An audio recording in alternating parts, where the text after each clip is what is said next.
टोंक में जिला स्तरीय इन्वेस्टर समिट का मंत्री हीरालाल नागर और कन्हैयालाल चौधरी ने दीप प्रज्वलित कर शुभारंभ किया। राजस्थान सरकार राइजिंग राजस्थान के जरिए निवेश बढ़ाने की कोशिश कर रही है।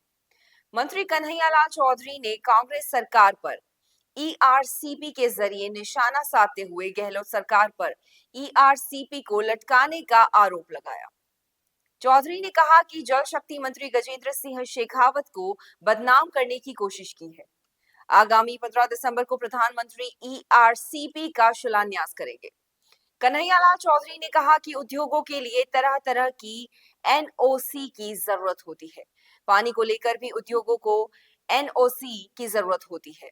ऐसे में टोंक जिले में बनास नदी और ईआरसीपी के जरिए हर खेत में सिंचाई की सुविधा उपलब्ध होगी। कन्हैयालाल चौधरी ने कहा कि विकसित राजस्थान बनाने का सपना हमारे मुख्यमंत्री ने देखा है। इसके लिए देश विदेश में जाकर लोगों को इन्वेस्ट करने का वातावरण बनाया गया। इसका मकसद है कि यहाँ इंडस्ट्री लाए, यहाँ के लोगों को रोजगार मिले। जिस तरह राजस्थान पिछले 5 साल में पीछे चला गया, कर्ज के जाल में चला गया, ऐसे में हम चाहते हैं कि राजस्थान सेल्फ हो।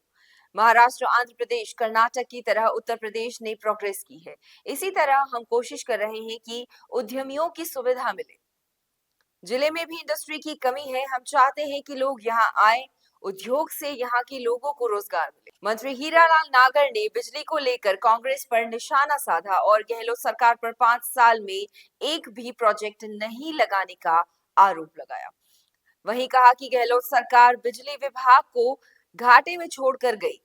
मंत्री नागर ने इन्वेस्टर से और ऊर्जा का उपयोग करने की अपील की।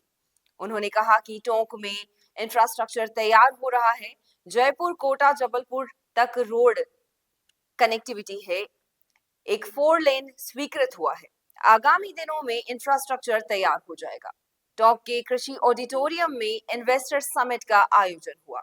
इस दौरान 2500 करोड़ रुपए के 82 एमओयू इन्वेस्टर्स को सौंपे गए। शिक्षा, food processing, cement, mining, mineral के एमओयू शामिल है। इस दौरान दोनों मंत्रियों के अलावा विधायक राम सहाय वर्मा और राजेंद्र गुर्जर समेत जिला सरोज बंसल, बीजेपी जिलाध्यक्ष अजित सिंह मेहता मौजूद रहे। वहीं प्रभारी सचिव Archana Singh, collector doctor Saumya Jha, SP Vikas Sangwan समेत जिला उद्योग रीको और जिला प्रशासन के अधिकारी मौजूद रहे।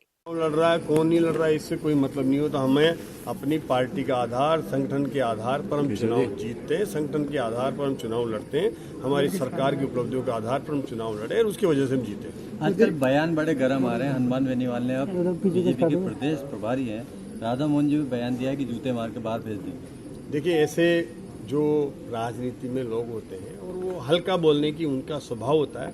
आज उनको जनता ने सबक सिखाया है और कभी कभी ये वाई लूट करके अब कुछ दिनों के लिए हो सकता है उन्होंने अपना राजनीति में अपना सितारा चमका लिया हो, लेकिन अब उनके सितारे केवल इसलिए थे, चमके थे कि कभी बीजेपी से उन्होंने गठबंधन कर लिया, कभी कांग्रेस गठबंधन अकेले चुनाव लड़े तो उनको जनता ने चेहरा दिखा दिया है। इसलिए ऐसे लोगों को जो कि किसी पर भी कुछ भी बोलने के लिए गलत शब्द का उपयोग करते हैं, उनको जनता सब समझती है। प्रदेश प्रभारी का बयान भी है कि वो कहते हैं कि चूहा बना दिया मैंने बेनीवाल जी को।